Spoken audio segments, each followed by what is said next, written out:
আসসালামু আলাইকুম ওয়া রাহমাতুল্লাহি ওয়া বারাকাতুহু।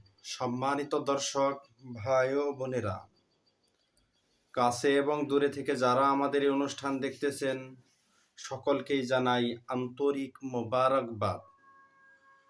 আমি মুফতি মোহাম্মদ জহিরুল ইসলাম আপনাদের সামনে নিয়ে এসেছি আজকে স্বপ্নে আমরা কবর দেখলে তার কি ব্যাখ্যা হবে।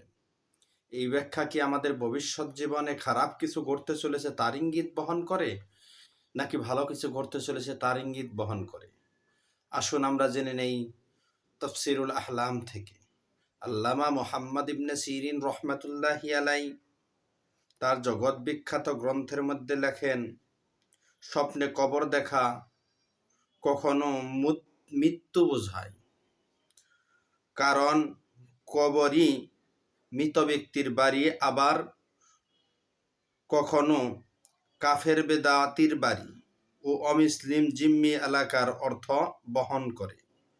রাসূলুল্লাহ সাল্লাল্লাহু আলাইহি ওয়াসাল্লাম কবরস্থানে প্রবেশকালে কবরবাসীকে সালাম করতেন এবং কবরবাসী মুমিন সম্প্রদায়ের স্থায়ী আবাসস্থল বলে অবহিত করেছেন। স্বপ্নে মৃত্যু দেখা দিন ধর্ম বরবাদ হওয়ার লক্ষণ। আবার কখনো কখনো গোপনে বিধ্বংসী ও অন্যায় কর্মকাণ্ডে ঘর বাড়ি অর্থ বহন করে, যেমন পতিতালয়, ফ্যাক্টরি, সরাইখানা, যেখানে মাতালরা মৃতের ন্যায় লুটিয়ে পড়ে থাকে, সেই সমস্ত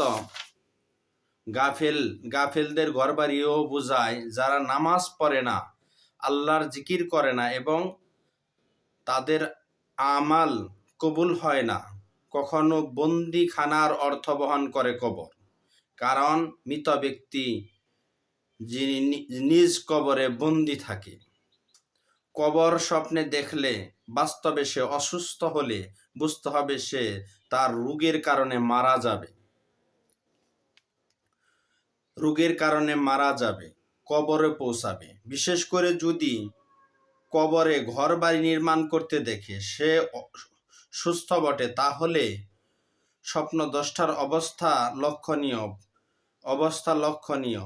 যদি প্রবেশকালে যদি ভয়ে চোখে দিয়ে অশ্রু ঝরে কিংবা কোরআন শরীফ তেলাওয়াত করে, কবরস্থানে প্রবেশের সময়, কবরস্থানে ঘরবাড়ি নির্মাণ করতেছে, সেখানে প্রবেশের সময় যদি কোরআন তেলাওয়াত করে অথবা চোখ দিয়ে অশ্রু ঝরে, কেবলামুখী হয়ে নামাজ পড়ে, তাহলে এর ব্যাখ্যা হবে সে সৎকর্ম ও জিকিরের মজলিসে অন্তর্ভুক্ত হয়ে ইবাদত বন্দিগির সৌভাগ্য লাভ করবে। সুবহানাল্লাহ। যদি প্রবেশকালে হাসে এবং বিবস্ত্র থাকে বা প্রস্রাব করে বা মৃতদের সঙ্গে হাঁটতে চলতে দেখে, বুঝতে হবে সে পাপাচারী ও দিন ধর্মের বিকৃতিদের অন্তর্ভুক্ত হয়ে তাদের সাথে মন্দ বিষয়ের সঙ্গে জড়িয়ে পড়বে। যদি কবরে যদি কেউ আজান দিতে দেখে, আজান দিতে প্রবেশ করে, তাহলে এর ব্যাখ্যা হবে সে মানুষদেরকে উপদেশ দিবে। সুবহানাল্লাহ। লোকেরা তার উপদেশ গ্রহণ করতে চায় না, তারপরেও উপদেশ দিবে। সৎ কাজের আদেশ দেবে তাদেরকে যারা আদেশ পালন করে না, আর সত্য প্রতিষ্ঠা করবে এবং গাফেল, জাহেল কিংবা কাফের সম্প্রদায়ের কাছে সত্য নিয়ে উপস্থিত হবে। এই কবরে আজান দিতে দেখার অনেকগুলো ভালো ব্যাখ্যা আছে, যে সে লোকদের মাঝে ভালো উপদেশ দিবে এবং যারা উপদেশ পালন করে না তাদের কাছে উপদেশ দিবে, বারবার দিনের দাওয়াত দিবে এবং কাফের সম্প্রদায়ের কাছেও দিনের দাওয়াত দিবে, সত্য উপস্থাপন করবে। এই ধরনের স্বপ্ন দেখলে আমরা বিচলিত না হয়ে আল্লাহর কাছে মাগফিরাত কামনা করব এবং দোয়া ইস্তেগফার করতে থাকবো।